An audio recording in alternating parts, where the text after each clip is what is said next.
Anyway, awesome.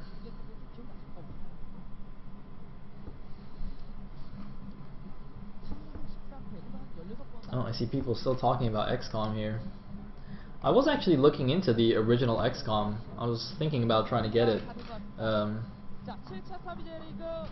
since that seems to be a much more comprehensive alien defense experience. But I don't know, these games are all like super time consuming, so don't want to spend too much time. Anyway, game number 3.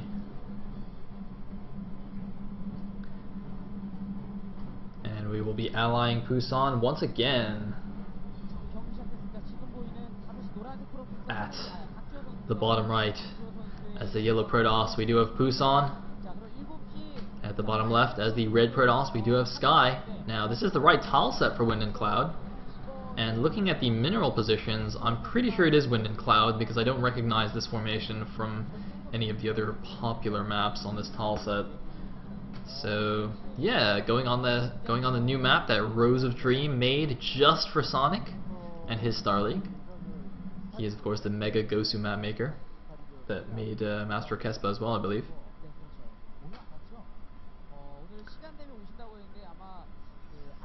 And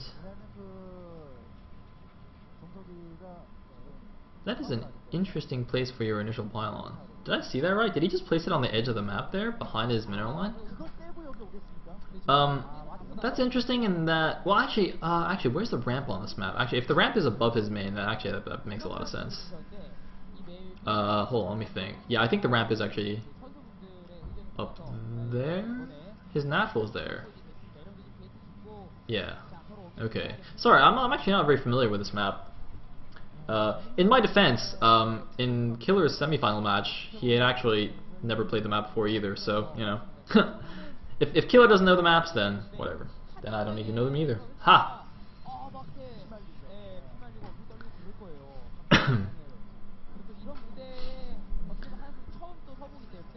So, ooh, 2-gate opening from Pusan. Wow, this is something you'd expect more from Sky.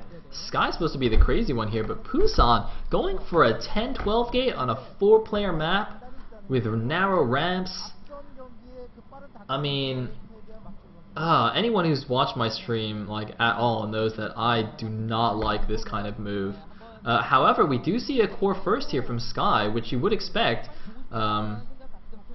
on this kind of map, so perhaps this could be good, and he is getting the scout off first as well. This could be a very quick game here if this works out nicely for Pusan, and even if he isn't able to do too much damage with the opening, he can still you know, get an expansion behind, or you know, there's plenty of transitions as well. It's not like he's going for some kind of, you know, proxy 9-9 or something like that. 10-12 gate still gives you a lot of options.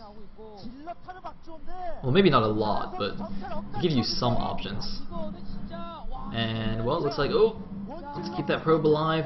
Scott, by the way, has actually scouted the wrong direction. He sent his probe to the top left. He knows, given the speed with which that probe arrived in his base, that they probably are close position. So once his probe sees nothing at the top left, he's going to send it cross map to the bottom right. But by that point, it's going to be too late. Those zealots are going to get to his base first before that probe sees what's going on. And this could actually be very, very bad. He's going to have some amazing micro, and the problem is, even if you have really good goon micro, like, Dragoons can actually micro all day against Zealots because they're faster and they have range. But the problem is that when you have so many Zealots, you just like Pusan can just have half of his Zealots chasing the Dragoons, and have the other half just like attacking the probes. Or not even half, just leave like 1 or 2 Zealots attacking probes while the rest of your Zealots chase around his Dragoons. So then Sky's in a difficult position. Either he micros his Dragoons to not take hits from the Zealots and then loses probes, or, you know, he tries to save his probes but then his Dragoons take hits, and it's just very, very difficult to actually micro both effectively in this kind of situation. He's actually just decided to pull a lot of probes here to actually defend here. Oh my god, he's pulled more than half of his probes here just to help defend. He's lost his Zealot here. He's got a second Dragoon now. He's got to be very, very careful not to accidentally trap his Dragoon with his probes. Oh my god, what is this? What's going on here? This is what I'm talking about. He's got to not make moves like that. I think he might have wanted to trap the Zealots in his base, and that's exactly what he's done actually. So a very nice move here by Sky to actually trap a couple of those Zealots, get a few extra shots off, but there's still 3 Zealots in his base. Actually, that defense was beautiful there by Sky here. I suppose he is, of course, the one with all the experience, and OMG.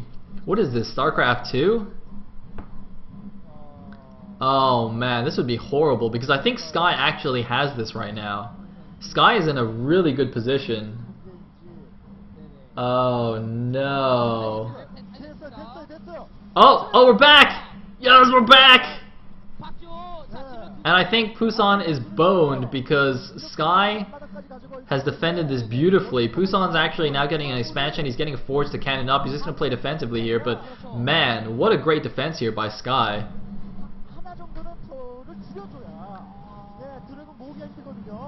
Looks like it's not over yet, but it is looking very, very good here. I mean, oh, why is he not Maikuing? What's going on? Whoa, what? Alright, that was an unnecessary Dragoon loss. I don't know what just happened there. Maybe it was lagging or something, or what, but that was very weird. Man, I can't believe he's alive though. That's crazy. I mean, it's not, it's not impossible. It's not like a build order loss if you go core first against Tuge. Well, I mean, you're at a build order disadvantage for sure if he scouts you first like that. But, man, he just pulled like 8 probes there, did a sick trap on the ramp there, almost killed his own Dragoon, but then managed to snap off those Zealots before they could regroup with their buddies, so that was really nice. And it looks like he's actually not going to try and force the issue here. He's not going to try and just bust down the front. He's actually just going to expand behind. And here's the thing, this is actually very interesting, because even though Pusan. Even though Pusan's expansion is faster, there's 2 big problems here. First of all, obviously he's behind on tech, so we do see a Citadel. I would not be surprised at all to see a DT drop. That'd be a very good response by Pusan. But the important thing here isn't so much that he's behind on tech, although that is big. The biggest problem is he doesn't know what Pusan is doing. Right now, he has absolutely no way to scout. He has no information. So, for like Pusan could be going for like a 4-gate goon all in to try and bust the front. He could be just going for a super fast Reaver to just do some harassment. He could be going for a DT drop. He could be double expanding. He could be triple expanding. There's no way for Sky to actually know what's going on right now. So he has to defend against everything. So not only does he have to try and catch up in the tech, but he has to defend all of the possible tech paths, or non-tech paths. In the case of like a 4-gate all-in or double expanding, that Sky could be doing. Sorry, I got the players backwards there. Pusan needs to be defending all those things that Sky could be doing. So it's really kind of a tricky position for him in that regard. So even though it might look nice that he's got this nicely defended expansion with 4 cannons and he's mining away happily, he's got no way to really leave his base. So it looks like his decision here is to get 4-gate goon just to defend, but I think he might want to build a cannon in his main base here. He's not getting a robo, and a DT drop is a very high possibility in these kinds of situations, at least in my experience. So if I was him, I'd definitely get just 1 cannon. I mean, 1 cannon is not going to cost you very much, and as you can see, it is going to be a DT drop here, just to take advantage of the fact that it's very unlikely there's going to be a robotics up anytime soon.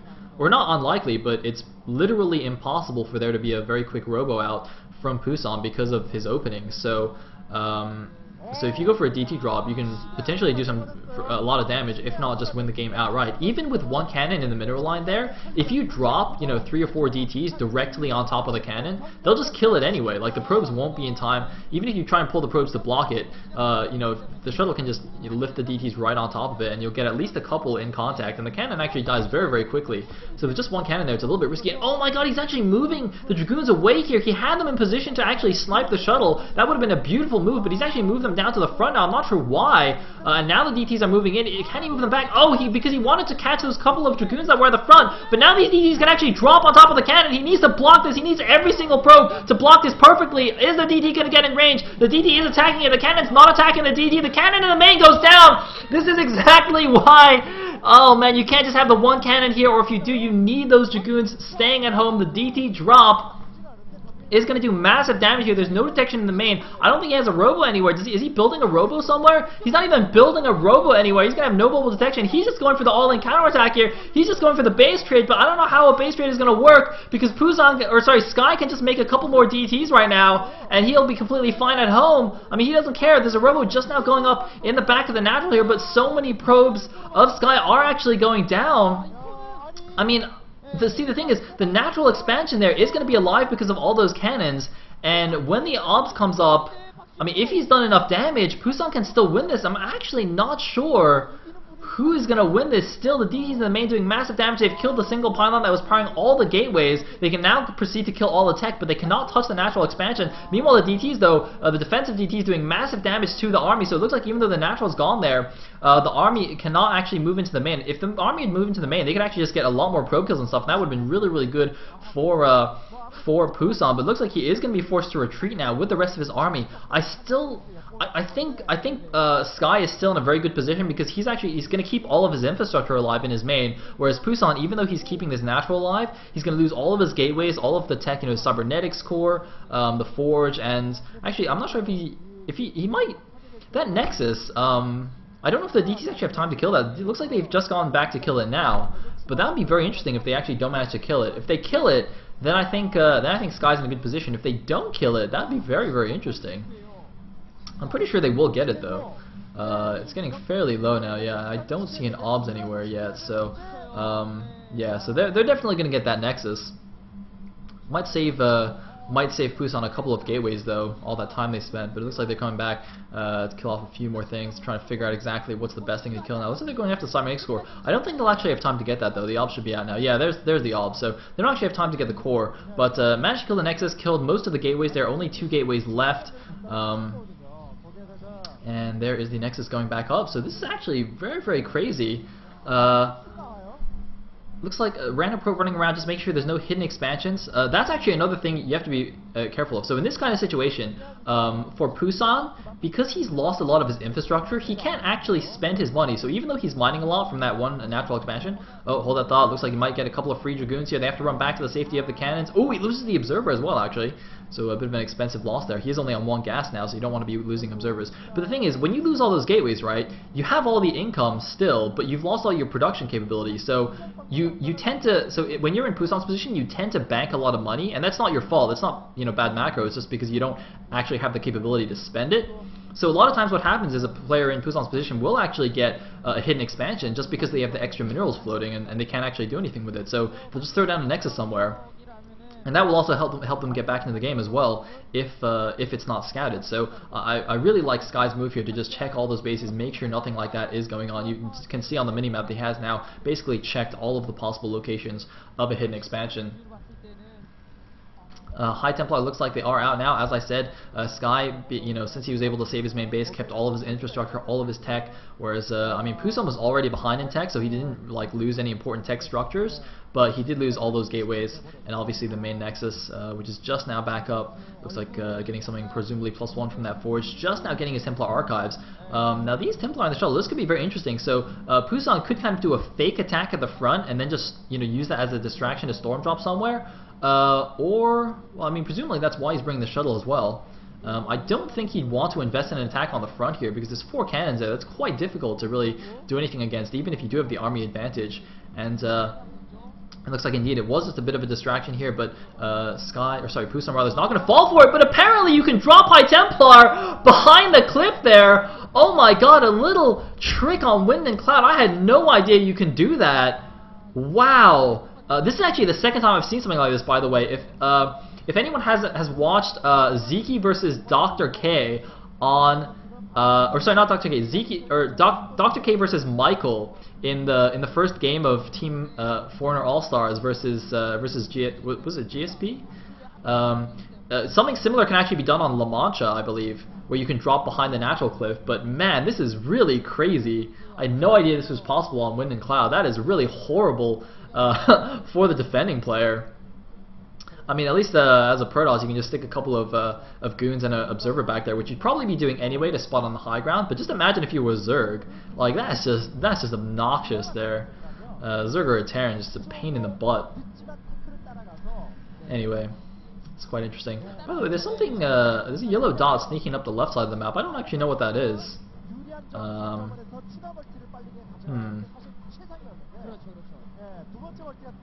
Anyway, looks like shuttle sneaking back around. Is this going to be a DT drop? Oh my God, the shuttles are actually going to see each other. They're going to follow each other. What's the point of that? Oh, there might be a Dragoon in the red shuttle? Oh no, he's just going to go home. Oh, okay. That was interesting. That awkward moment where you you both go for drops at the same time and your shuttles cross paths. Man, that's like super awkward. That's like, you know, when you've just been hanging out with someone for the whole day, and then you're ready to go home, and you say bye to each other, and you're like, oh, I had a good time today, and then you end up walking in the same direction, you know, for like another 5 minutes, even though you've already said bye, and it's like, ugh, super awkward. It's basically what just happened to those shuttles. I feel very bad for them.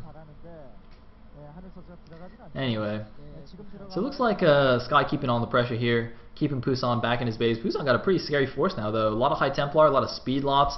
Looks like Sky coming back around for this, but I don't think it's going to do anything there with those 3 Dragoons. Looks like it will take 3 Dragoons, though, to stop this kind of thing, because if you only leave like 1 or 2 Dragoons back there, it's not actually enough to stop that drop. You can just kind of suicide the Templar there anyway and get the Storm off in time before the Dragoon can kill it. So you got to make sure you leave enough defenses back there. Anyway, looks like Sky now getting a 3rd base there at the 9 o'clock. Just the expected 3rd base. Meanwhile, though, looks like there might be a bit of a confrontation here in the middle of the map. Here we go. A lot of High Templars out versus looks like a few more Dragoons and Zealots, but no High Templar support actually for Pusan. He's got them all in his shuttle, or sorry, for Sky rather. Pusan the one with all the High Templar, but looks like not enough units to support them though. Oh my god, and there are the High Templar of Sky coming in. Everything getting blanketed. A lot of Dragoons remaining for Sky here. Not very many for Pusan. I think Pusan is going to have to pull back here. It looks like, yes, both players are actually probably going to pull back. No, it looks like, yeah, Sky actually definitely getting the upper hand there. Pusan falling back to his cannons, but the thing is, you know, he needs to bust out right now because Sky's getting a 3rd base. So if he just kind of sits around in his natural all day, you know, this base is going to get online, and he's going to fall further and further behind. Looks like he's actually getting dangerously low on the minerals here. He's actually transferred a bunch of the probes back to his main, because of course earlier on, after his main got destroyed, it actually turns out he's been mining his natural a little bit longer. So bit of an interesting twist there, and looks like going to go for 1 big move out, but I think this is probably going to be the last hurrah here. I'm sure he kind of knows that it's very likely there's a 3rd base going up, if not done already, and he kind of needs to make something happen, but his army is just so small now compared to Sky's. He's going out with a shuttle, going to try and do some magic, presumably with a storm drop, but it's looking like Sky is going to take this series. It is just a best of 3, so this is the final game. No more chances for Pusan. He does seem to be the crowd favorite, the fan favorite, but unfortunately Sky proving a little bit too strong here, I think. And there's the drop storm! Yeah! Wow, does a lot of damage. Sky was not paying attention there, loses a ton of probes, but I really don't think it matters. I mean, he's got enough army out, so he can just replenish the probes, kind of cover his economy a bit. He's still got his 3 bases up. And actually, presumably that shuttle did kind of walk past that 3rd base there, so Pusan does know about it, but either way, Sky can kind of do whatever at this point. That 3rd gas, by the way, looks like it might need 4 probes to mine at maximum efficiency. Oh, using the storms to finish off the shuttle. And here we go, the last move out by Pusan. He's walking into a giant concave of Sky's units, so no way this is going to work. The last charge, the heroic charge of the Protoss before the final GG. Pusan getting crushed. GG! Sky takes the series 2-1 and will be the 3rd place finisher in the SSL number 7. Pusan finishing 4th. Congratulations to both these heroic Protosses. And Pusan, bit of a silly grin there. Oh wells, I was still a pro gamer. It's all good, it's all good. So yeah, Sky wins $1,000, 1,000,000 won, and Pusan wins nothing. But the love and